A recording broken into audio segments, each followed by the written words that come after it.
Welcome to today's edition of the Anaglyph Jukebox. You never know what you'll find on the old jukebox. Let's press B31. Okay, we've got 3D Disneyland, like you've never seen it before, by David A. Bossert, featuring images from the Ted Kersey collection. There was a time before Disney was a multi-billion-dollar global entertainment conglomerate, a time before Disney was a part of American culture, but most folks alive today cannot recall that time. The Walt Disney Company was founded by Walter Elias Disney on October 16, 1923 in Burbank, California. There are few megacorporations in the history of the planet that have the sort of dedicated fan base that Disney has. People love Disney, and they express this love with their wallets and pocketbooks. In 2020, the Walt Disney Company was worth $200 billion, more than double the figure it reported in 2018. For anyone who's interested, the Jukebox would like to make a book recommendation. Wild Minds, the artist and rivalries that inspired the golden age of animation, by Reid Mitenbuler.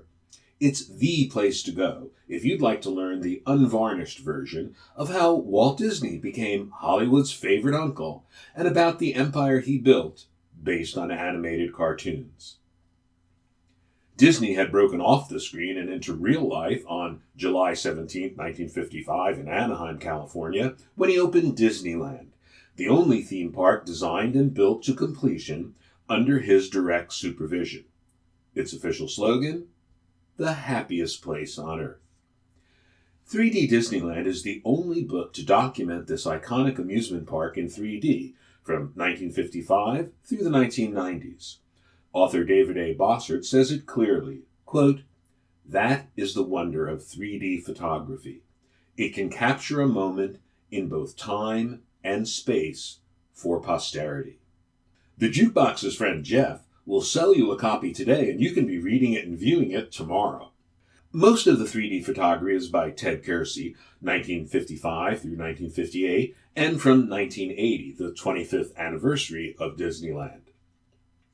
Most of the 3D photography is by Ted Kersey, 1955 through 1958, and from 1980, the 25th anniversary of Disneyland. He used a Kodak Stereo Aniston 35mm camera purchased in 1955.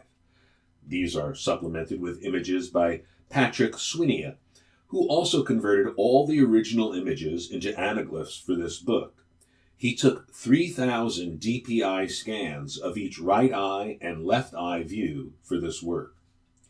Kersey was a master special effects animator for Disney, who began working first on The Rescuers in 1977 and had a long, distinguished career working on classic films like The Little Mermaid, 1989, Beauty and the Beast, 1991, Aladdin, 1992, The Lion King, 1994, and Pocahontas, 1995.